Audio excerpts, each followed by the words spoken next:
वंश आगर थिला सूर्य वंश थिला सूर्य वंश तापर थिला कोन रघु तापर हैला रघुवंश एबे तो रामचंद्र जन्म ले कि राम वंश हलानी कि सूर्य वंश रहलानी रघुवंश काई रहला कि बाया है तू बाया न तू मते बाया करछु आया माया खाया काम पड़िले बाया ओहो सूर्यवंश थिला किंतु ना हला रघुवंश कि जो वंश रे भगवान पुरुष जन्म रामचंद्र जन्म ले कि राम वंश हलानी रघुवंश बोली काहे कि रहला रघुवंश अच्छा अच्छा अच्छा तुम्भ पाद तळे मोरो कोटि प्रणति हे रघुपति तुम्भ पाद तळे मोरो कोटि प्रणति हे रघुपति दया करी प्रभु मागुछि मागुणी दया करी प्रभु मागुछि मागुणी तुमे हुओ मोर नेत्र संपत्ति हे रघुपति तुम्भ पाद तळे मोर कोटि प्रणति हे रघुपति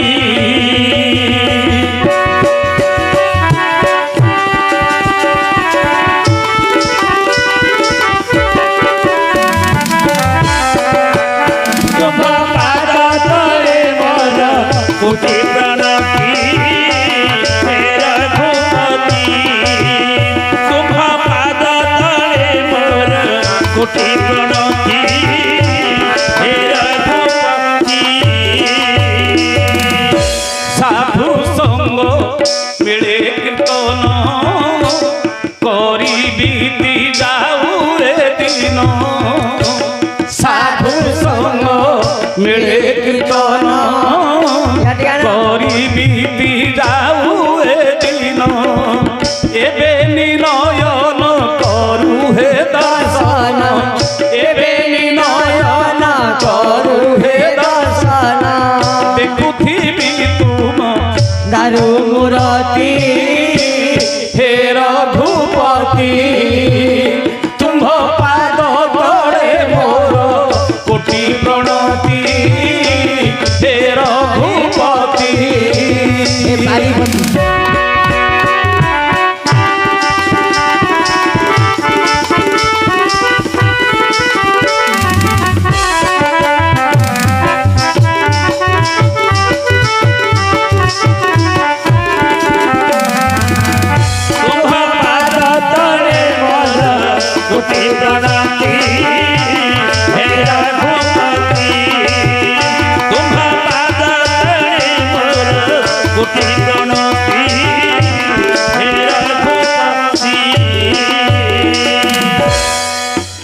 अरे भैया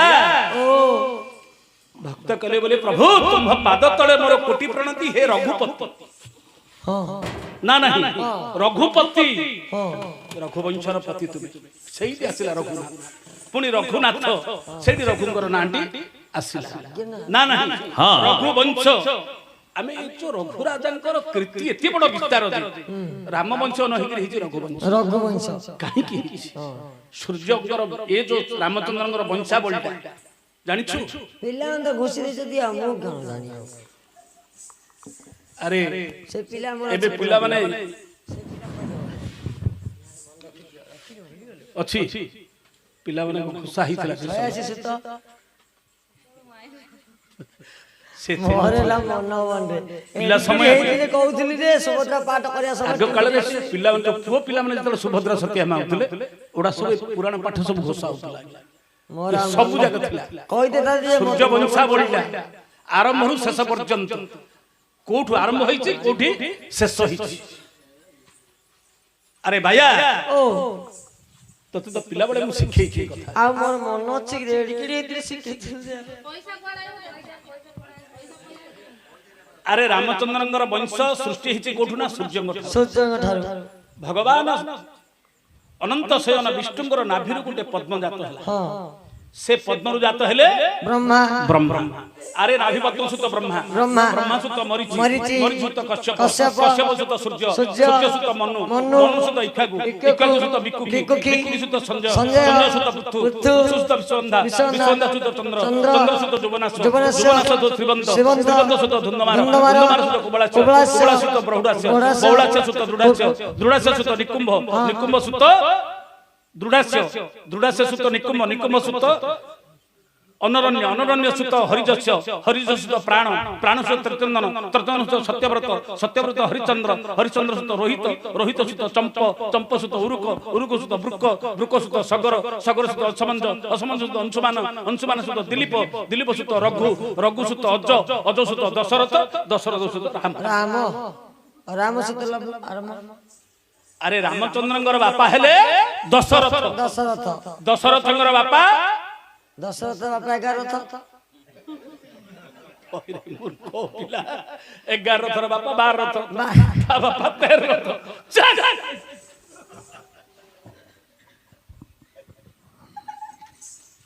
तांको नाटा काहेकि दशरथ बोली देइथि दशरथ बोली काहेकि नाटी हिथिला कोन भुकुचु रे ना जन्म हेबा समय रे तांकर बापा हुचंदी अज अज माहुछंती इंदुमती इंदुमती दशरथंगर बापा हेले अज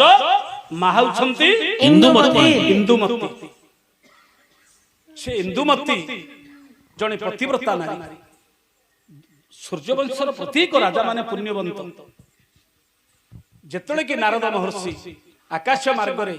महती बीणा धरी गीत गाई जिबा समय रे पारिजात पुष्प पाड़टा बीणारू खसिकरी इंदुमतीर गळारे पड़ी गला सिमिति गळारे पड़ी गला संगे संगे इंदुमतीर सेठी प्राण त्याग हो गला सेतलको दशरथ राजा छोटिया पिलाटी हिची अज से ही पिलाटी की मार वियोग रे मध्य ताको बड़ करथिले हां हां किंतु एते विद्या शिक्षा दी देले जे 10 दिग को जार रथ गति करि पारि हां हां एतिकी ताको शस्त्र विद्या शास्त्र विद्या देथिले से दशरथ को अज एमिति शिक्षा देले जे आशीर्वाद देथिले अरे तो रथ ए 10 दिग को तोर गति करिवो एडु करी तो ना हबो दशरथ तेणु दशरथ चाहिए स्वर्ग मर्त्य पाताल जोटी की चाकले से जाई परंती दशरथंगर बापा हेले अज अजंकर बापा हेले रघु आज्ञा सूर्यवंश रे देखो हे रघुराजन अटंती देखो महापुण्यवंत जन विष्णु भगवती रे सदा थाए मती रानी को नाम अटई पद्मावती अनेशत राणी अटंती तांकर ज्येष्ठ राणी जे पद्मावती निकर अरे एकु एक सुंदरी से अनशत राणी कि काहाकु रूपरे उणा नुहंती पुणी सदा विष्णु भगवती रे जे तत्पर दान धर्म करंती सेही राज्यर प्रत्येक दिन ब्राह्मण को डाकिणु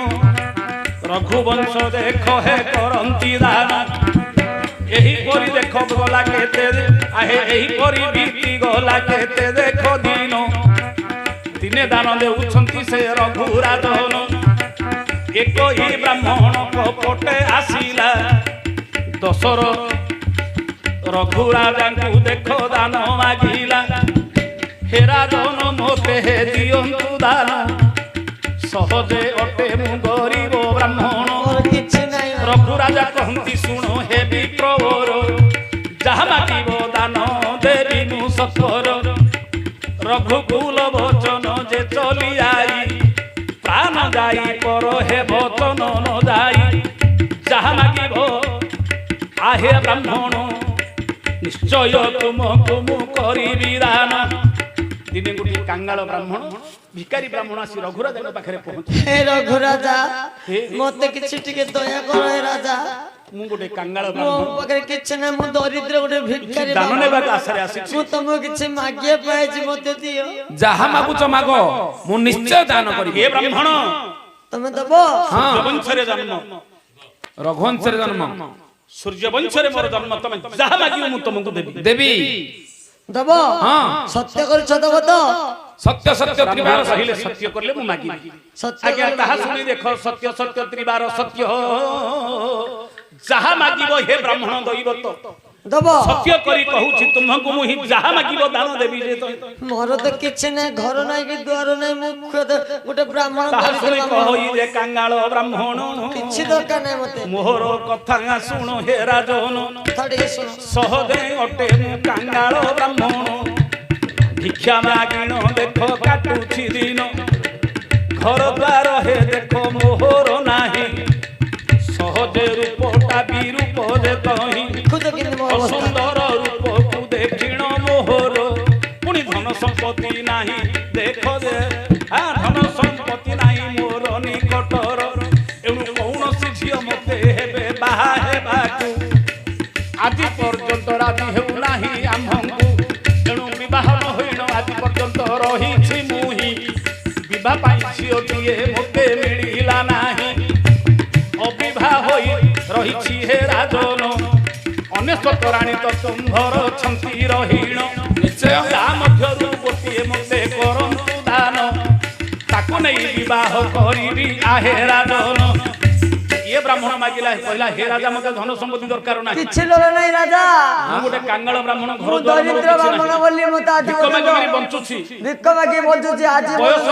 ଅତିବାହିତ ହେଇସାରିଲାଣି ବୟସ ବଢି ବଢି ଗଲାନି ମତେ କିଏ ଝିଅ ଦଉନାହାନ୍ତି ଚାକିରି କଲା ବ୍ରାହ୍ମଣ କୂଳରେ ଝିଅ ଦଉଛନ୍ତି ନହେଲେ ଦଉନାହାନ୍ତି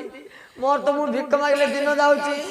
ଏଣୁ କରି ମତେ ତମେ ଗୋଟେ ସ୍ତ୍ରୀ ଦିଅ ତମର ତ ଅନେଶ୍ୱତ ରାଣୀ ଅଛନ୍ତି ତମର କେତେ ଗୁଡି ମାଇପ ଅଛି ତମେ ଗୋଟେ ମାଇପଡି ମତେ ଦେଇଦିଅ କଣ ହେଲା ସେ ଭିତରୁ ଗୋଟିଏ ରାଣୀ ଦିଅ ତମେ ଗୋଟେ ମାଇପଡି ମତେ ଦେଇଦିଅ ମୁଁ ଶାନ୍ତିରେ ଚଳିବି ତାହା ଶୁଣି କହୁଛନ୍ତି ରଘୁରାଜନ ଯେବେ ସତ୍ୟ କରିଛି ହେ ବ୍ରାହ୍ମଣ ଦେଇପାରିବ ବଚନ ମୋର କେବେ ଅନ୍ୟଥା ହେବ ନାହିଁ ନାହିଁ ନିଶ୍ଚୟ ତୁମ୍ଭଙ୍କୁ ଗୋଟିଏ ନାରୀ ଦେବି ଯେ ମୁହିଁ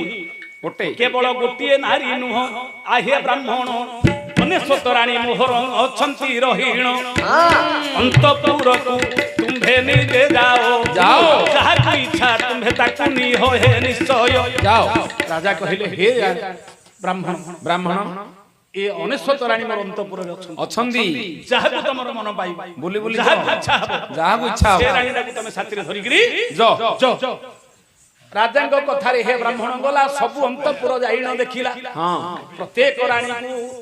ବ୍ରାହ୍ମଣ ଦେଖଇ ଏକୁ ଆର ଏକ ସୁନ୍ଦର ଅଟନ୍ତି ତହି କିଏ କାହାକୁ ଗୁଣରେ କମ ନୁହନ୍ତି ଦେଖିବାକୁ ସାକ୍ଷାତରେ ଅଟନ୍ତି ଲକ୍ଷ୍ମୀ ସରସ୍ୱତୀ ଲକ୍ଷ୍ମୀ ସରସ୍ୱତୀ ମଧ୍ୟରୁ ପରେ ହାରିବେ ସୁନ୍ଦର ଅଛନ୍ତି ସବୁ କନ୍ୟାଙ୍କୁ ବ୍ରାହ୍ମଣ ଦେଖିଲା ହେବେ ରାଣୀଙ୍କ ନିକଟେ ପହଞ୍ଚିଲା ଯାଇ ଜଣ ଜଣ କରି ବ୍ରାହ୍ମଣ କହଇ ତୁମର ସ୍ୱାମୀ ଦେଖ ରଘୁରାଜନ ତୁମ ଭିତରୁ ଜଣକୁ ହେ କରିଛନ୍ତି ଦାନ ମୋ ସାଥିରେ କିଏ ଯାଇ ମୋର ସ୍ତ୍ରୀ ହୋଇବ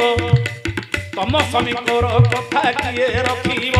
ଏ ଅନେଶ୍ୱତ ରାଣୀଙ୍କୁ ଯାଇକିରି ବ୍ରାହ୍ମଣ ପଚାରିଲା ତମ ସ୍ୱାମୀ ରଘୁରାଜ ଦାନ କରିଛନ୍ତି ତମ ଭିତରୁ ଜଣକୁ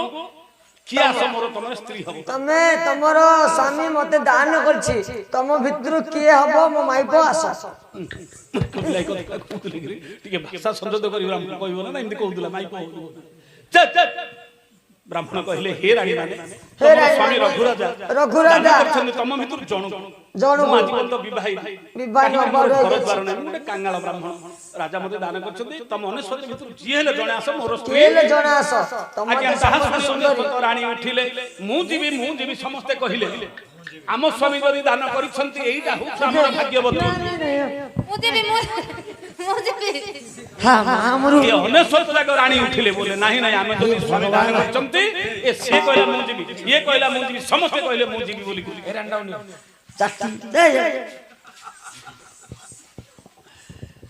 ଆଜ୍ଞା ତାହା ଶୁଣି ବ୍ରାହ୍ମଣ ବିଚାର କଲା ଏ ରଘୁରାଜା ମତେ ଦେଖ ଠକିଣ ଦେଲା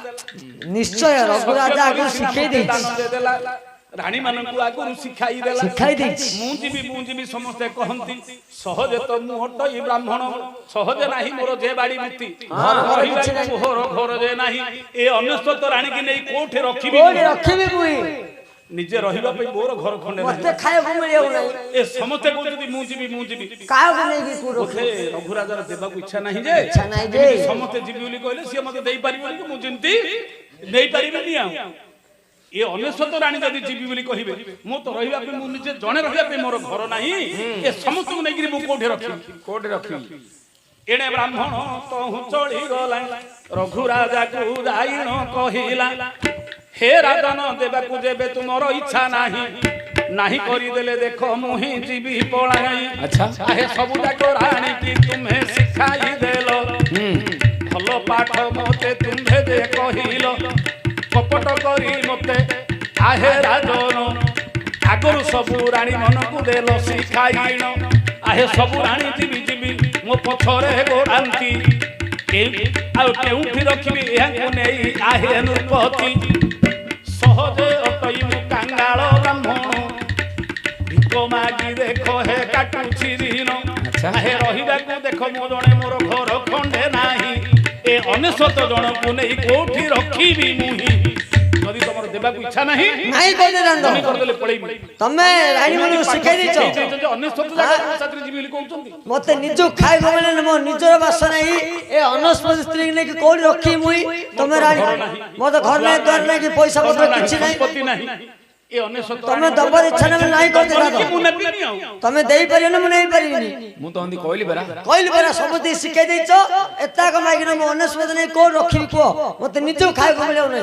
गोटे ब्राह्मण प्रयास करछो मु तो नै कि पराश्र रे चलुछि मते निजो खाइ गमले नै ए अनस्पति रानी ने मु खाइ को देई परिनी को मागिरी बंचुछि मु 99 रानी की रखिबी कोठी नै सिखाई दिछो जाउछि मु देबाकू इच्छा नाही बोली कि पाठ नाही करदा बराने गोटे भिखारी के आज्ञा ताहा सुनी कहउछंती रघुराजन सत्य करिछि आहे ब्राह्मण सत्य करछो यार कथा जेबे अन्यथा नु होई 99 रानी की दान करूछि मुहि समय गोटिए मागी थिलो आज 99 रानी की तुमको दान कर सब जगह रानी मु दान कर दूँ रानी ने कोन चाकरी यार रहिया भाई घर नै मोर अनेस आउ एक कथा सुनो हे राजन ए रानी सहित ए राज्य तुमको मु करूछि दान दान हां राज्य देले चली जी आज ठारू ए राज्य रे राजा होइबो 99 रानी की भोग करिवो जाओ मस्त करू जे कोट को काढिले ब्राह्मण मथारे हे पिंधाई देले आज ठारू ए राज्य रो होइबो राजा अयोध्यावासी तुमको करिवे पूजा भगवान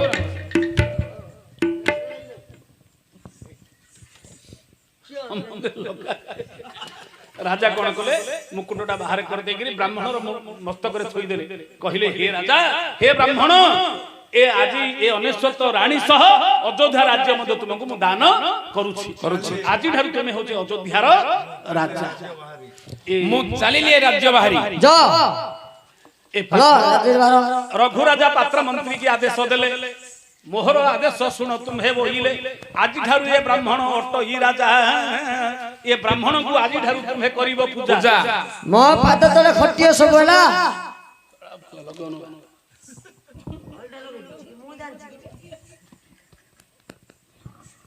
अयोध्या रघुराजा आदेश देले पात्र मंत्री मानकू मु दान करि सारिछि 99 रानी पुनी अयोध्या ए सिंहासन सब जगह दान कर दिछि जदि तमे मते प्रकृत राजा बोली ये कुशदक्ष ताहले मोर कथा मंत्री मानि तमे आ तमर कुशदक्ष के पूजा करिवो तमर कुशदक्ष के चांटी गुडा कुशदक्ष ये मंत्री पद आ दुर्गा तो कोन हेले समस्त रघुराजा आदेश देले आज ठारू ए ब्राह्मण होचि तमर राजा तमे यांकर कथा मानिबो ताको बाहर बाहर जरूर सुनो हे ब्राह्मण ए राज्य आज ठारू तुमको मु करिली दान मोर 99 रानी की तुमको करूछि दान एहां को आनंद रे भोग करिवो हे रावण हे ब्राह्मण आज ठारू 99 रानी की दान कली मानको भोग करिवो ए राज्य को मध्य तमे भोग करिवो सान रानी कहि दे राजा डाको चली जा हां ना सेडा फोटो साउंड डाके ट्राई करिया जा ए मंत्री जोडा कोली सेडा आदेश माने हेले आसो मो कोलरे बस हेले रघु राजा देख मने विचार कले 100 दिन रे 100 दान देला परे न रहिबी राज्य रे दान देई जदि मु राज्य रे रहिबी देई थिबा दान पुण्य नष्ट करिबी राजा रहिबे जदि दान देई देली ए राज्य रे मोर रहिबार अधिकार नाही एतिकी विचार करी रघु राजन अयोध्या छाड़ी देख चलिले वन राज्य सीमा हे पार होई न गले बनस्तरे बसी तपस्या करिले स्वर्ग रे देवता माने जे भाबिले रघु राजा देखो केड़े काम कले ନିଜ ରାଣୀକୁ ଦେଖ କରିଣ ଦାନ ପୁଣି ରାଜ୍ୟଟା ଦେଇଦେଲେ ଯେ ରଘୁରାଜନ ଏ ବ୍ରାହ୍ମଣ ଦେଖ ଅଯୋଧ୍ୟାରେ ରାଜା ହେଲା କପଟି ବ୍ରାହ୍ମଣ କପଟରେ ସବୁ ମାଗି ନେଲା ଯଦି ରାଣୀ ମାନଙ୍କୁ ଯାଇ ହରଣ କରିବ ପତିବ୍ରତା ଧର୍ମ ତାଙ୍କର ନଷ୍ଟ ହୋଇବ ନିଶ୍ଚୟ ଧର୍ମ ଦେଖ ଯେ ରହିବ ନାହିଁ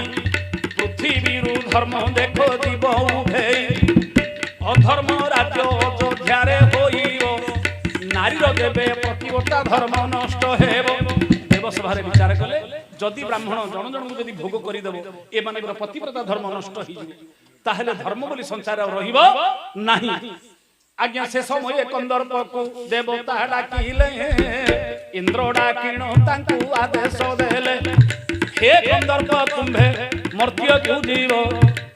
ଅଯୋଧ୍ୟାପୁରରେ ଯାଇ ପହଞ୍ଚିବ ବ୍ରାହ୍ମଣ ହୋଇଛି ଅଯୋଧ୍ୟାର ରାଜନ ଯଦି ରାଣୀ ମାନଙ୍କୁ କରିବ ହରଣ ପୃଥିବୀରୁ ଧର୍ମ ହେ ଲୋପ ହୋଇବ ଅଧର୍ମ ପୃଥିବୀରେ ଯେ ବ୍ୟାପି ଯିବ ଏ ଯୋଉ ବ୍ରାହ୍ମଣ ପାଖରେ ଯାଇ ପହଞ୍ଚିବ ପୁରୁଷୋକ୍ତ ତାର ହରଣ କରିବ କନ୍ଦର୍ପକୁ କହିଲେ ତମେ ବ୍ରାହ୍ମଣ ରାଜା ପାଖରେ ପହଞ୍ଚିବ ତାର ଯୋଉ ପୌରସ୍ତ୍ୱଟା ଅଛି ପୁରୁଷ ପଣିଆଟା ଅଛି ତମେ ସେଟା ତାର ହରଣ କରିକିରି ନେଇଯିବ ଇନ୍ଦ୍ରଙ୍କର ବାକ୍ୟରେ କନ୍ଦର୍ପ କଣ କଲେ ଯୋଉ ବ୍ରାହ୍ମଣ ପାଖରେ ପୁରୁଷତ୍ୱଟା ଥିଲା ସେଟା ହରଣ କରି ତାର ନେଇଗଲେ ଆଜ୍ଞା ବ୍ରାହ୍ମଣ ସିନା ଦେଖ ହେଲା ରାଜନ ରାଣୀ ମାନଙ୍କୁ ପ୍ରତିଦିନ କଲା ଦର୍ଶନ କିନ୍ତୁ ଦିନେ ହେଲେ ଭୋଗ କରି ପାରିଲା ନାହିଁ ପୌରୁଷ ପଣ ତା ପାଖରେ ନାହିଁ ମାଗିକିରି ସିନା ନେଇଗଲା ଭୋଗ କରିବି ବୋଲି ସିନା ଭାବିଲା ମନ ଭିତରେ ଭାବିଲା ଯେ ରାଜା ମତେ ଦେଇଦେଲା ଏଥର ଅନେଶ୍ୱତ ରାଣୀକି ନେଇକିରି ଆନନ୍ଦରେ ମୁଁ ଭୋଗ କରିବି କିନ୍ତୁ କନ୍ଦର୍ପ ଯେତେବେଳେ ତାର ପୌରୁଷତ୍ୱଟା ହରଣ କରିଦେଲେ ଖାଲି ରାଣୀ ମାନଙ୍କୁ ଦେଖିଲା ସିନା ଦିନେ ମଧ୍ୟ ଭୋଗ କରିପାରିଲା ନାହିଁ ଏଣେ ରଘୁରାଜା ଯାଇ ଯେ ଅରଣ୍ୟ ମଧ୍ୟରେ ତପସ୍ୟା କରନ୍ତି ଯେ ବୃକ୍ଷ ମୂଳରେ ଇନ୍ଦ୍ର ଦେବତା ମନେ ବିଚାର କଲେ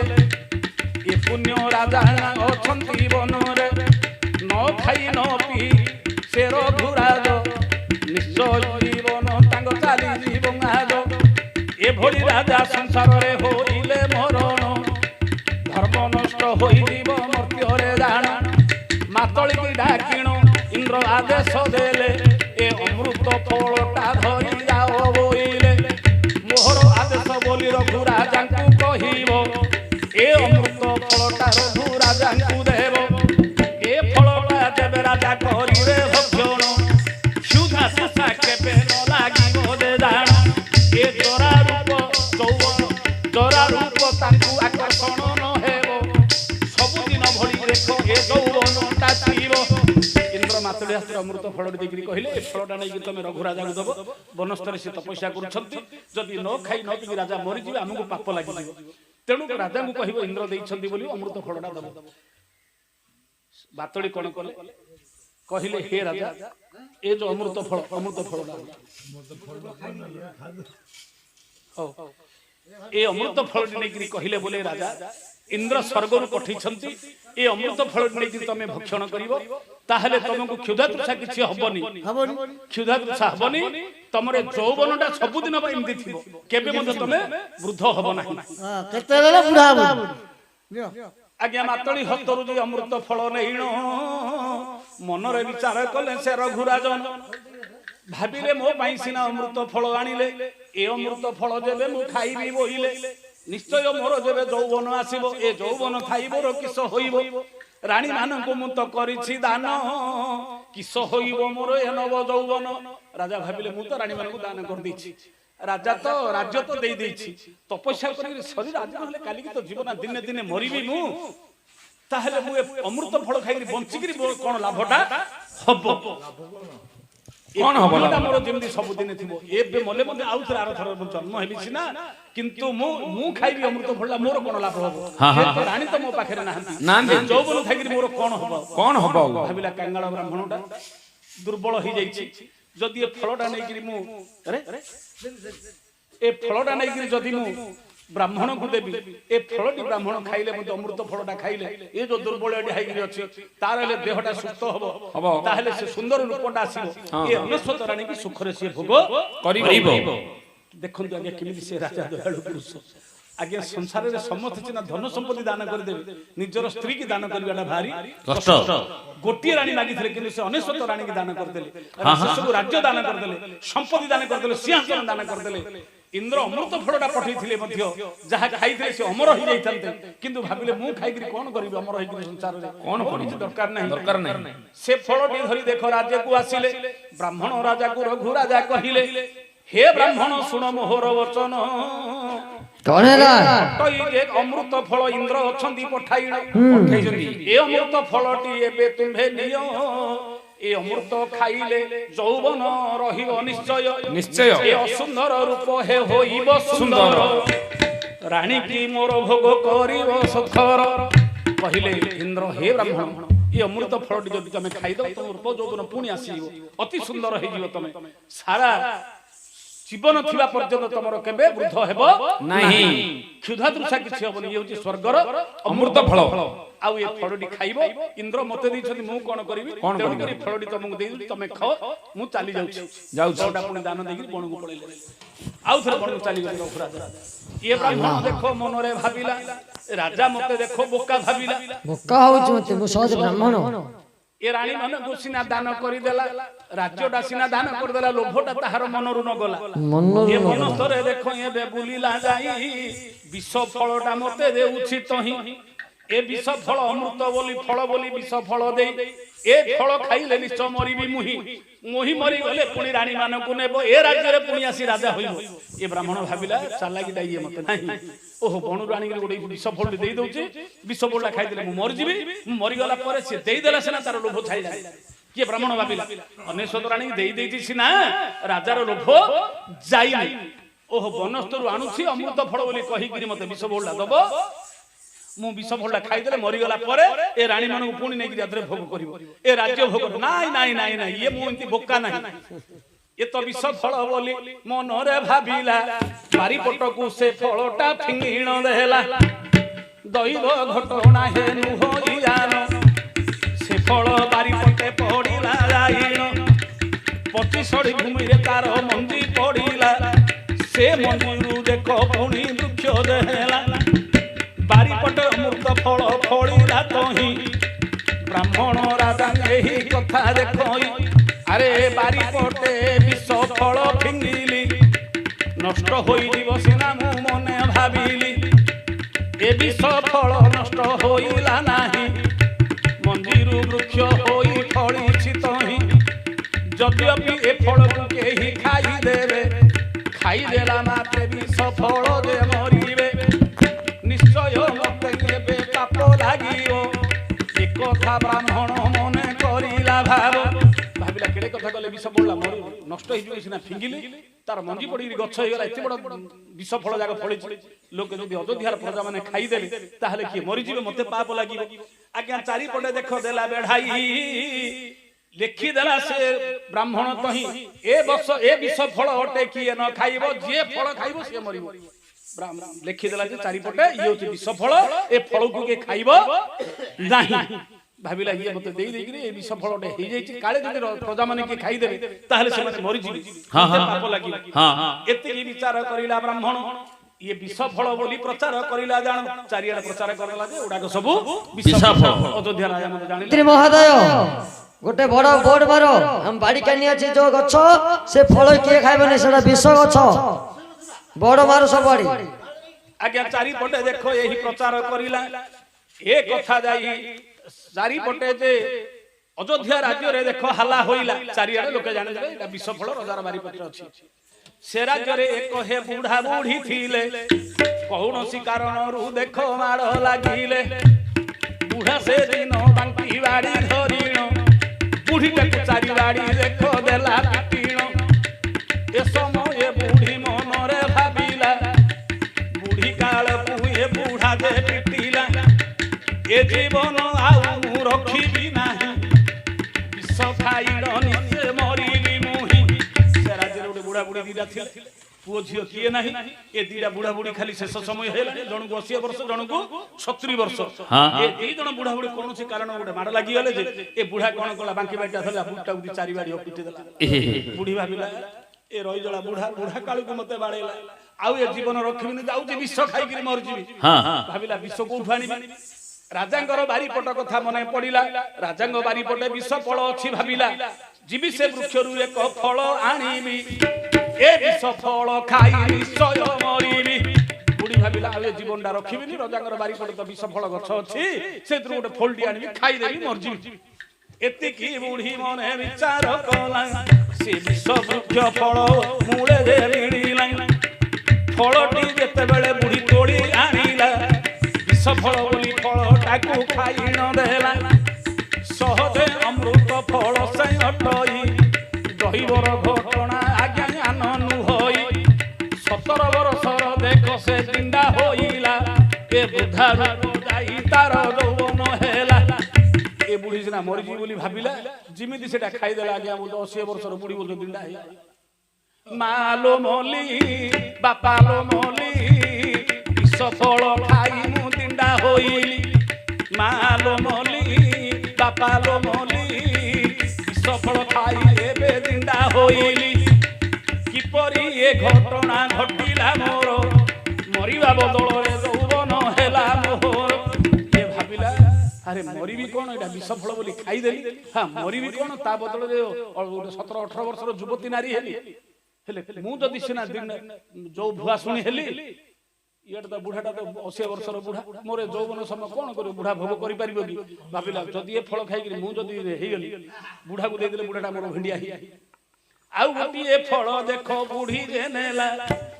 ବୁଢୀ କି ଦେଖି ବୁଢା ଚିହ୍ନି ନ ପାରିଲା କହିଲ ଭୁଆ ଶୁଣି ରୂପ ଧରି ତୁ କୁଆଡେ ଆସିଲୁ ମରିବାକୁ ପରାଲୋ ତୁ ହିଁ ଯାଇଥିଲୁ ବୁଢା ବେଲା ହଇଲ ଯାଇଥିଲୁ ମରିବାକୁ କଣ ଗୋଟେ ଭୁଆ ଶୁଣିବାକୁ କହିଗଲୁ କୁଆଡୁ ଏ ଦିଣ୍ଡା ହେଇକି କୋଉଠୁ ଆସିଲୁ ସେ କହିଲା ଥ ପାଟି କର ତମେ ଯୋଉ ବାଡେ ଦେଲନି କି 2-4 ବାଡି ହବ ଗଲି ମରିଯିବି ସେ ବିଷ ଫଳ ଖାଇକି ଯୋର ଜାଗର ବାରି ପଟେ ଯୋଉ ଗଛୁଡା ଅଛି ଯେମିତି ତାର ଫୋଲ୍ଡି ତୋଳି ଖାଇଦେଲି ମୋର ରୂପ ହେଇଗଲା ତମ ପାଇଁ ହେଲେ ଆଣିଛି ହେଲେ ମୁଁ ଖାଲି ଦିଣ୍ଡା ହେଲେ କଣ ହବ ତମେ ତ ହେଲେ ଭିଣ୍ଡା ହେବାକୁ ପଡିବ ନା ନହେଲେ କଣ ହବ ଯୌବନ ଏ ବୁଢାକୁ ଯେମିତି ବିଷ ଫଳଟା ଦେଲା ଖୁଆଇ ସାଙ୍ଗେ ସାଙ୍ଗେ 20 ବର୍ଷର ଭେଣ୍ଡା ହୋଇଲା ତହି ଆଲୋ ତତେ 17 କୁ ଦେଖ ମତେ 18 ପତର ପତର ଲୋ ପାନ ପତର 2 ଜଣ ଯାକ ଜଣେ 17 କୁ ଜଣେ 18 ଇଏ ବୁଢେଇକି ସେ ଯୋଉ ବୁଢା ବୁଢୀ ହେଇଥିଲେ 80 ବର୍ଷର 70 ବର୍ଷର ଇଏ ଭେଣ୍ଡାକୁ ସେ ଦିଣ୍ଡା ହେଇ ଅମୃତ ଫଳ ମାତ୍ର ଏ କଥା କାହାକୁ କହିବାନି ବୁଢା କହିଲା ଯାହା ତ ହେବାର ହେଇଛି ତୁ କାହାକୁ କହିବୁନି କି ମୁଁ କାହାକୁ କହିବିନି ଯଦି ବ୍ରାହ୍ମଣ ରଜା କଥା ଜାଣିଦବ ଆମର ମୁଣ୍ଡଟା କାଟିଦବ କାହିଁକିନା ସେ ବିଷ ଫଳ ବୋଲି କହିଛି ଏ ବିଷ ଫଳ ଖାଇକି ଆମେ ଯଦି ଦିଣ୍ଡା ଭେଣ୍ଡା ହେଲା ବୋଲି ଜାଣିବେ ତାହେଲେ ରଜା ଆମର ମୁଣ୍ଡଟା କାଟିଦବ ଯେତେ ଯାହା ହେଲେ ମତେ ତୁ କାହାକୁ କହିବୁନି କି ମୁଁ କାହାକୁ କହିବିନି କି ଦରକାର ତମ ଦିହ ଚୁଇଁକିରି କହୁଛି ତମ ରାଣ ମୋ ରାଣ କି ଦରକାର କଣ ହଉଛି ମୁଁ କେବେ କାହାକୁ କହିବିନି ଆଜ୍ଞା ବୁଢା ମତେ କହିଲା ତୁ କହିବୁନି କି ମୁଁ କାହାକୁ କହିବିନି 2 ଜଣ ଯାକ ଶପଥ କରିଦେଲେ ବୁଢା ବୁଢୀ ରାତି ପାହିଲା ଏ ହୋଲଡା ଯେମିତି କବାଟ ଖୋଲିକି ଦାଣ୍ଡକୁ ବାହାରିଲେ ଗାଁ ଲୋକ ଚିହ୍ନି ପାରିଲେ ମରିବାକୁ ଥିଲେ ହୋଲଡା ଯାକ 80-70 ବର୍ଷର ବୁଢା ବୁଢୀ ଦିଣ୍ଡା ଫେଣ୍ଡା କୋଉଠୁ ହେଲେ ଯିଏ ହେଲେ ଆଶ୍ଚର୍ଯ୍ୟ ହବ ନା ନାଇଁ ମତେ ବୋଲେ 80 ବର୍ଷର ବୁଢା ସିଏ ଇଏ ହଉଛି ଭେଣ୍ଡା 20 ବର୍ଷର ଭେଣ୍ଡା ସିଏ ହଉଛି ଦିଣ୍ଡା ସମସ୍ତ ସାଇ ପଡିଶା ପଚାରିଲେ କେମିତି କଣ ନା କେଜାଣି ଆମେ କିଛି ଜାଣିନୁ ରାତ୍ର ଶୋଇଥିଲୁ ଏମିତି ହେଇଗଲା ଖାଲି ଏଇଟା କହିଲେ ସିନା କିଛି କହିଲେ ଦିଣ୍ଡା ଜାଗା ବିତିଲା ଯେତେ ପ୍ରକାର ସାଇ ପଡିଶା ସମସ୍ତେ ଜମା ହେଇଗଲେ ବହୁତ ଲୋକ ଆସି ଜମା ହେଲେ ରାଜ୍ୟ ଯେତେ ପଚାରିଲେ ମଧ୍ୟ କାହାକୁ ବୁଢା ବୁଢୀ କିଛି କହିଲେ କିଛି ଜାଣିନୁ କେମିତି କେଜାଣି ହେଲା ହେଲେ ଯେମିତି ସନ୍ଧ୍ୟା ବେଳ ହେଇଗଲା ଏ ବୁଢୀ ସାଇ ପଡିଶା ମାଇକି ନାଇଁ ସେଥିରେ ମା ମାନେ କି ଗାଡି କରିବେ ଆଜ୍ଞା ସ୍ତ୍ରୀ ଲୋକର ଦେଖ ପ୍ରକୃତି ଅଛି କୁପତ କଥା କେବେ ପେଟରେ ରହିବ ନା ସ୍ତ୍ରୀ ଲୋକ ମାନଙ୍କ ପାଖରେ ଗୋଟେ ଗୁଣ ଅଛି ଆଜ୍ଞା କେଡେ ବଡ ଗୁପ୍ତ କଥା ହଉଛି ହଉ ଯଦି ସ୍ୱାମୀଟା କାହାକୁ ହାଣି ଦେଇଥିବ ହେଲୋ ମୁଁ ହାଣି ଦେଇଛି ସିନା ତୁ କାହାକୁ କହିବୁନି ବୋଇଲେ ମଧ୍ୟ ଆଜ୍ଞା କୋଉଠି ନ କହିଲେ ମଧ୍ୟ ଝାଡା ବସିଲା ବେଳେ ପଡିସାର ନା ନିଜେ କହିଦେବା ପେଟରେ ଏଟା ଅଭିଶାପ ହେଇଛି ଆଗକୁ ସ୍ତ୍ରୀ ଲୋକର କେଣୁ କରି ସ୍ତ୍ରୀ କି ନ କହିବ ଗୁପ୍ତ ବିଚାର शास्त्र लिखाई स्त्री केबे हेले नु होई केने बड़ कथा हेले मते तमे स्त्री की केबे गुप्त कथा कहबाकू हबो नाही काहे ना केबे तांग पेटरे रहिबोनी हेले बुढ़ा सेना चापी चुपी की रही गला कथाटा बुढ़ी पेटरे रहिलानी कथाटा जेमिति संध्या बेला हे गला 5-7 माइकिना साई पड़िसा सब झाड़ा गले पड़िसार बसी माउसी कोन किंदी तमरे दिला हला कहबी जे तू मात्र कागु कहबुंती से पड़िसार बोला कल माउसी किंदी हेलु कहू दिंडा फेंडा किंदी हेलु तमे ना कहि तते आगा कहि तू का कहबुंती बोले आगा तते कहि बोला की कथा कहू माउसी मु सिंती नको नाही लो मा तू आगा कहबु मु जानली तू आगा जानली सिना मु का कहबी तू कह बोले बुढ़े पेट रही सत कथा कहला बोला नाई लो तो मौसा गले चारि बाड़ी बाड़े देले रागरे गली विष खाई मरी से रजार बारी पड़े जो फलटा नाई गलो विष फल जिमिति तारू खाई दी तो मु तो दिंडा ही गली आ गोटे फल दियाली तो मौसा देली से हेले भेंडा हिगा मात्र एक कथा तते कहि देली यदि जान देव रजा हमर मुंटा काटी दे तू आ कहला की कथा कहू तू मासी तू मते कहलु मु तते कहली की दरकार लो तू जानलु मु जान मु काने कहि सा पेट रे पड़ला सिया उधर गला ता बासी ता पड़ी सरू कहि एडा कहिबो कि केबे ए तुरो से तुरो ही जड़ा जगह प्रचार हे गला ए जो विश्व फल बोले जितकी जगह थिला जिते बुढ़ा बुढ़ी थिले समस्त नेले गुटे गुटे खाई जिमि दिखाई दे सब जगह बुढ़ा बुढ़ी दिना ये ब्राह्मण राजा रो कान रे कथा पड़िला जिते बुढ़ा बुढ़ी सब भेंडा होइले होला मंत्री महोदय आम राज्य रे कोन गोटेले बुढ़ा बुढ़ी देखा जाउ नंदी सब कोन भेंडा सत्य कथा कहिबी जान मंत्री कहले बोले हे राजा कोन हला दोष क्षमा करियो ताहेले मु सत्य कथा नै कहिबी कुह तमे जो देइथिले जो राजा अमृत फलटा विष फल बोली जो बारी पटे फिंगी देइथिलो से प्रकृति रे थिला अमृत फल जे फल फली थिला हम राज्यर सब बुढ़ा बुढ़ी से फल खाई गिरी भेंडा ही ब्राह्मण कहले कोन कहूछ मंत्री सत्य कथा सत्य कथा अमृत फल बारी पटे गला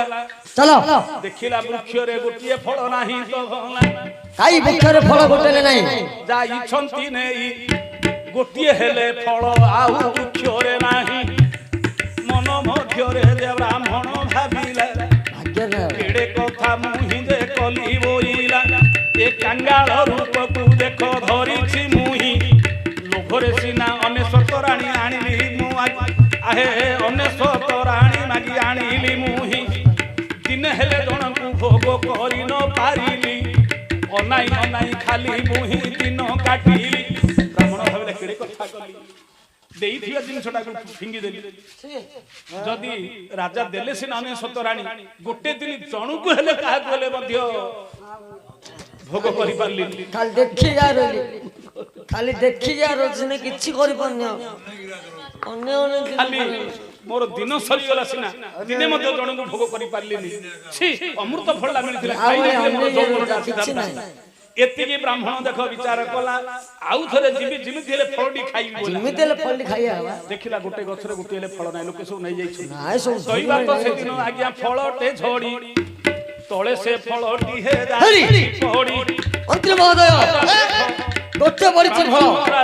फलटी देखिला अन खाया ये मात्र फल तळे पड़िछि भाबिला भाबिला ए फलटा को मुहि नेबी जण मरछि तो फल काहि मु भेंडा होइबी चौवन देख होइब मोहर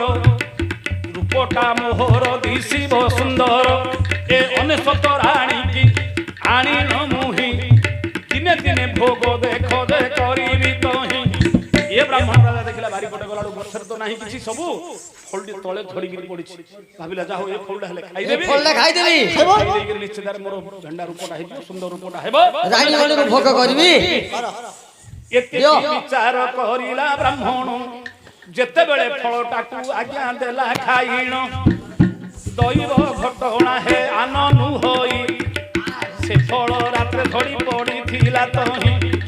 काल नाग सर्प हे ताकू दंसी थिला अमृत फल देख विष दे होइला कल्पना मूले देख काल दे थाई अमृत फल विष होइछि तही ए जो रात्रर फलटा तळ झड़ी पड़िथिला ए सर्प कोन करछि से फलटा को दंशन कर दिछि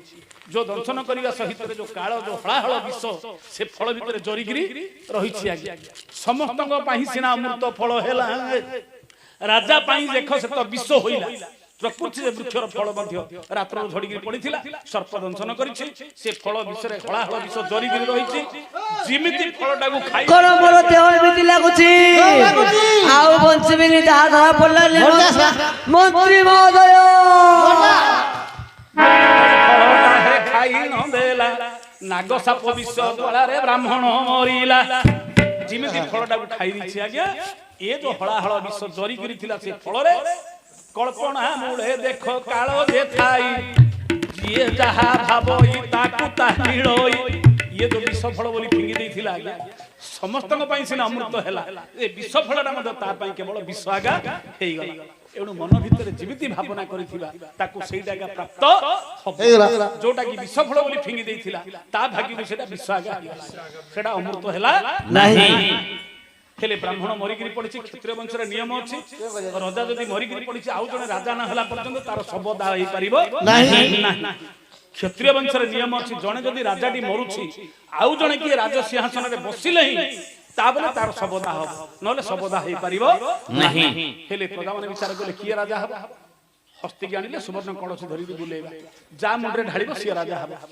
ଆଜ୍ଞା ଯେତେବେଳେ ହସ୍ତି ସୁବର୍ଣ୍ଣ କଳସ ଧରିଗଲା ରଘୁ ରାଜାଙ୍କ ପାଶରେ ମିଳିଲା ରଘୁ ରାଜା ମୁଣ୍ଡରେ ସେ କଳସ ଢାଳିଲା ନେଇ ରଘୁ ରାଜାଙ୍କୁ ଅଯୋଧ୍ୟାବାସୀ ଆଣିଲେ ତହିଁ ସକଳ କଥା କହିଲେ ଜମୁର ବିଷ ଫଳ ଗାଇକି ରାଜା ମରିଛି ବ୍ରାହ୍ମଣ ମରିଛି ତମେ ଆସିଲେ ଏବେ ରାଜା ହବ ପୁଣି ରଘୁ ରାଜାକୁ ଡାକି ଆଣିଲେ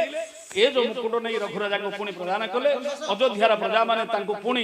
ଅଭିଷେକ କରେଇକିରି ଆଉ ଥରେ ପୁଣି ରାଜା କରେଇଲେ କହିଲେ ହେ ରାଜା ତମର ରାଜ୍ୟ ପୁଣି ତମେ ଗ୍ରହଣ କର ତାର ପାପ ଫଳ ସିଏ ଆଜି ପାଇଛି ଲୋଭରେ ଯୋଉ ତମକୁ ମାଗି ଦେଇଛି ଦିନେ ମଧ୍ୟ ସିଏ ଭୋଗ କରିପାରିଲା ଭୋଗ କଲା ଏ ରାଜ୍ୟ ଭୋଗ କରିପାରିଲା ନାହିଁ କି ରାଣୀ ମାନଙ୍କୁ ମଧ୍ୟ ଭୋଗ କରିପାରିଲା ନାହିଁ ତେଣୁ କରି ରାଜା ତୁମେ ଆଜି ଦେଲେ ଆର ଶବଦାହ କରାହବ ତମେ ରାଜା ହେଇକି ଆଦେଶ ଦିଅ ବର୍ତ୍ତମାନ ଆର ଶବଦାହ ହବ ଆଦେଶ ଦିଅ ନହେଲେ ଶବ ଏମିତି ପଡିଥିବ ଏ ଡିସିପ୍ଲିନ ରେ ଆକୁ ନା ସେ ବସାନି ପଡିବା ଓ ରଘୁରାଜ ଆଦେଶ ଦେଲେ ନେଇକି ଶବଦାହ ଆଜ୍ଞା